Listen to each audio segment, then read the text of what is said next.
Hello students, आज की class में हम लोग स्टार्ट करते हैं। जो हमारा चैप्टर चल रहा है मॉलिक्यूलर बेसिस ऑफ इनहेरिटेंस, इसके अगली वीडियो यानी पार्ट 9 के अंदर हम लोग जानेंगे कि आरएनए क्या होता है, कितने प्रकार के होते हैं और आरएनए का कार्य क्या होता है, किन किन चीज़ों से आरएनए मिलकर बना होता है। ये चैप्टर थोड़ा बड़ा है इसलिए इसकी वीडियो ज़्यादा बनेगी, तो आप लोग परेशान बिल्कुल मत होइएगा। तो हमारी अगली हेडिंग है जो हमने प्रयोग पढ़ लिया था, प्रतिकृतियन वाला जो पूरी कंप्लीट कर ली थी। उसके बाद जो हमारी हेडिंग रहेगी वो आरएनए के बारे में। तो आरएनए का सबका नाम पता होता है क्या है? आरएनए का पूरा नाम होता है राइबो न्यूक्लिक एसिड। और आरएनए के अंदर कौन सी शुगर पाई जाती है? Ribo sugar. दो प्रकार की शुगर होती थी, एक होती थी डीऑक्सी राइबो शुगर, एक सिंपली राइबो शुगर।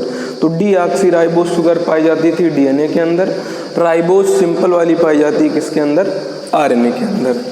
और थाइमीन नाइट्रोजन क्षार की जगह पर यहाँ पर क्या उपस्थित होता है?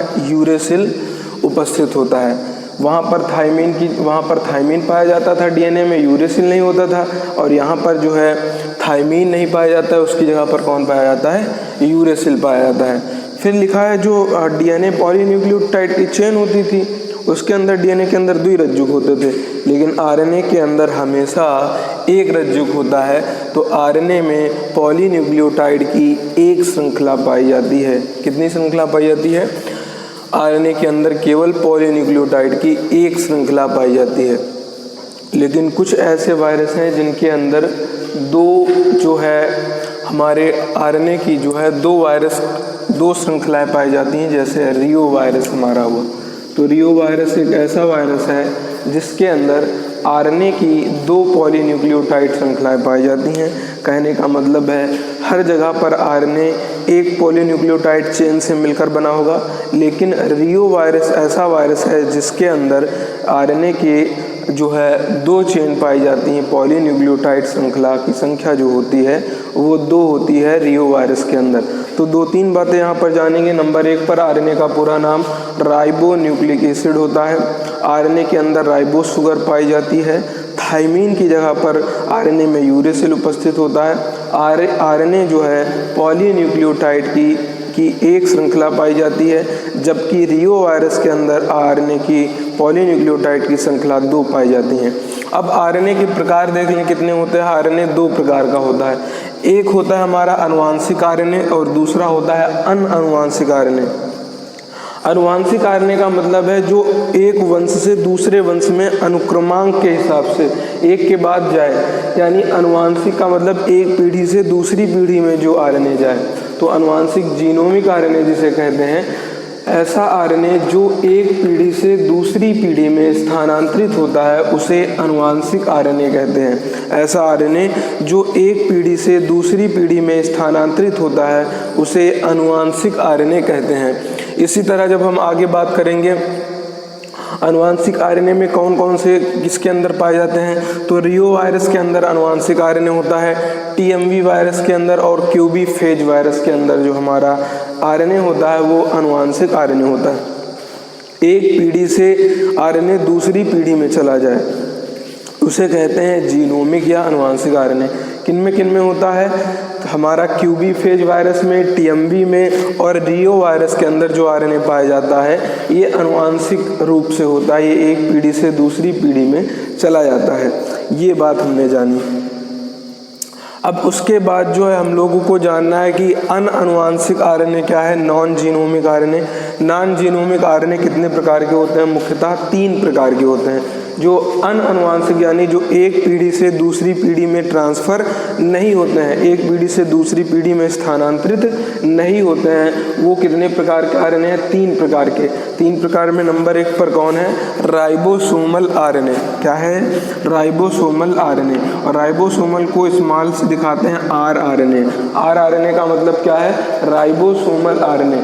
दूसरे नंबर पर है हमारा ट्रांसफर आरएनए। ट्रांसफर आरएनए को उससे दिखाएंगे टी से, ट्रांसफर, तो टी आरएनए बोलते हैं। इसी तरह है मैसेंजर आरएनए। मैसेंजर आरएनए को हम लोग दिखाते हैं एम से, तो मैसेंजर आरएनए हो गया एम आरएनए, ट्रांसफर आरएनए हो गया टी आरएनए, राइबोसोमल आरएनए हो गया आर आरएनए। तो राइबोसोमल आरएनए, स्थानांतरण आरएनए और संदेश वाहक आरएनए, तो ये हो गए हमारे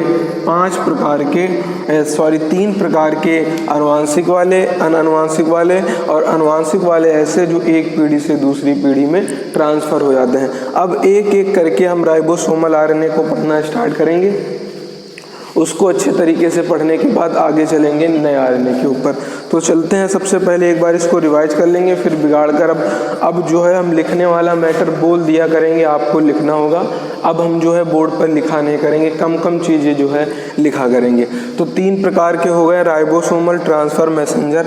अनानुवांशिक नॉन जीनोमिक आरएनए का मतलब क्या है? जो एक पीढ़ी से दूसरी पीढ़ी में जो है ट्रांसफ़र नहीं होते हैं, उन्हें कहते हैं हम लोग अनानुवांशिक। तो ये बात हम लोगों ने पढ़ ली आरएनए के अंदर। अब अगली हेडिंग हम लोग डालेंगे राइबोसोमल आरएनए।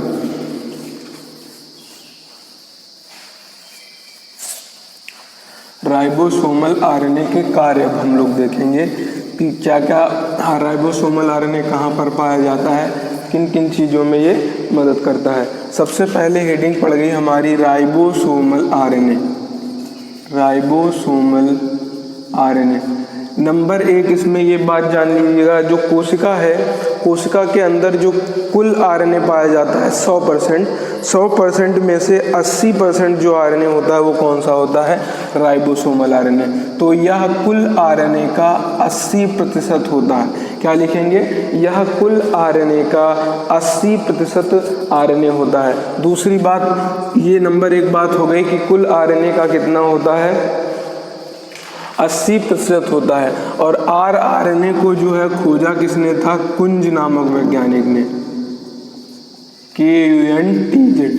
तो आर आरएनए को किसने खोजा था? किस वैज्ञानिक ने आर आरएनए को खोजा था? कुंज नामक वैज्ञानिक ने आर आरएनए को खोजा था। और ये जो तीनों आरएनए हैं, तीनों आरएनए के अंदर जो सबसे अधिक स्थायी आर आरएनए सबसे अधिक स्थायी होता है, सबसे ज़्यादा स्टेबल होता है हमारा आर आरएनए। तो 3 बातें जानी, यह कुल आरएनए का 80% होता है, आर आरएनए को कुंज नामक वैज्ञानिक ने खोजा, यह आर आरएनए सबसे अधिक स्थायी आरएनए माना जाता है या सबसे अधिक स्थायी आरएनए होता है।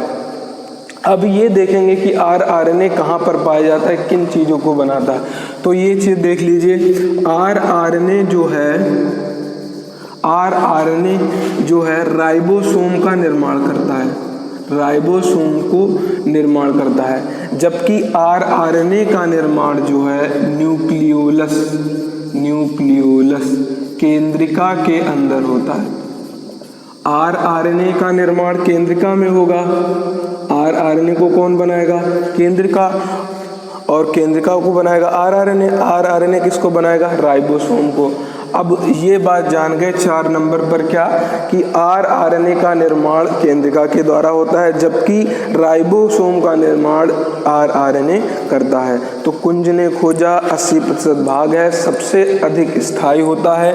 और हमारा जो आर आरएनए है, राइबोसोम और न्यूक्लियोलस जो है राइबोसोम का निर्माण करेगा आर आरएनए, जबकि आर आरएनए का खुद ही निर्माण होगा केंद्रिका के द्वारा।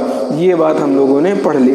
अब इसी तरह राइबोसोम तो बहुत प्रकार के होते हैं, 70S और 80S, तो वो देख लेते हैं। जो हमारी यूकैरियोटिक कोशिका है, यूकैरियोटिक सेल है, यूकैरियोटिक सेल के अंदर पाई जाती है 80S राइबोसोम। 80S के जो है 2 प्रकार होते हैं, 2 यूनिट होती हैं, 60S और 40S। और इसी तरह 60S की भी 3 यूनिट होती हैं, एक होती है 28S, 5.8S, फिर होती है 5S और फिर 60-40। तो 60 में कितनी होती हैं? 28S, 5.8S, फिर होती है हमारी 5S। और उधर तरफ 40s की केवल एक ही यूनिट होती है, वो होती है 18s।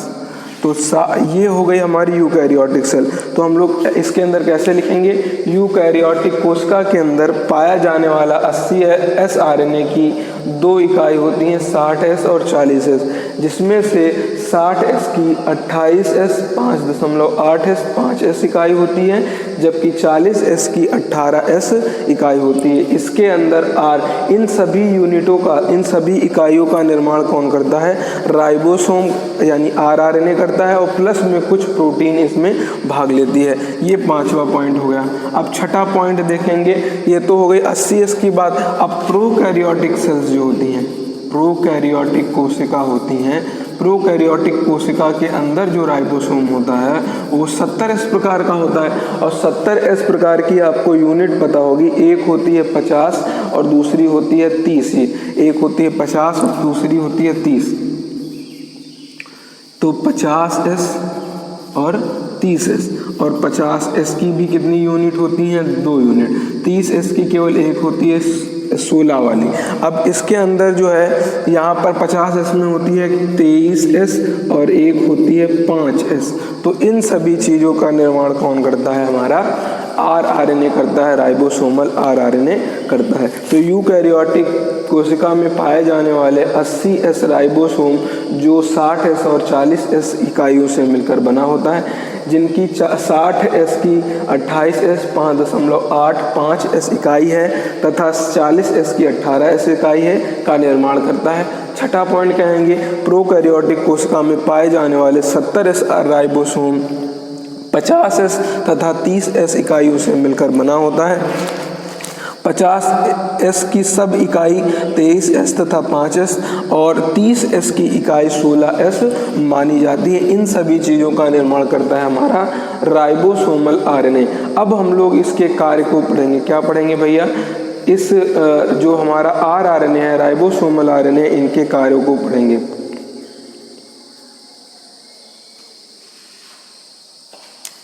अब हेडिंग डालेंगे हम लोग कार्य, काहे के कार्य पढ़ रहे हैं, ये राइबोसोमल RNA। तो जब प्रोटीन का निर्माण होता है, प्रोटीन के निर्माण के समय mRNA को जो है rRNA क्या करता है, प्रोटीन के निर्माण के समय जो है mRNA के निर्माण के समय mRNA और tRNA, rRNA का काम होता है कि mRNA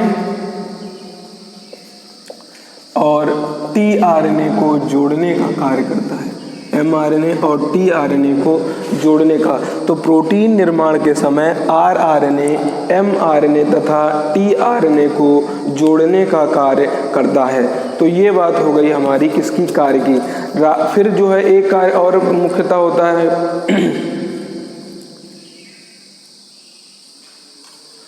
अब इसी तरह एक और अगर हम बताना चाहें तो जो राइबोसोम हमारा होता है, जब आपको ट्रांसलेशन पढ़ाएंगे तो उसमें पढ़ाएंगे, जो राइबोसोम होता है, राइबोसोम की 2 इकाई है पढ़ाई, दोनों में देखिए एक बड़ी इकाई एक छोटी, इसमें 50s बड़ी इकाई, इसमें 30s छोटी इकाई। तो होता क्या है कि जो हमारा राइबोसोम होता है, राइबोसोम की जो बड़ी इकाई है वो बड़ी इकाई से क्या करता है, tRNA को जोड़ेगा। 2 इकाई होती है, एक होती है बड़ी इकाई और एक होती है हमारी छोटी इकाई। तो बड़ी इकाई से tRNA जोड़ता है, छोटी इकाई से mRNA जोड़ता है। तो ये 2 कार्य हो गए। प्रोटीन निर्माण के समय rRNA mRNA को तथा tRNA को जोड़ता है, राइबोसोम पर बड़ी इकाई को tRNA जोड़ता है तथा छोटी इकाई में mRNA को जोड़ने का कार्य करता है। तो ये पूरे कार्य हो गए किसके, राइबोसोमल RNA के। चलिए आज के लिए इतना ही रखते हैं।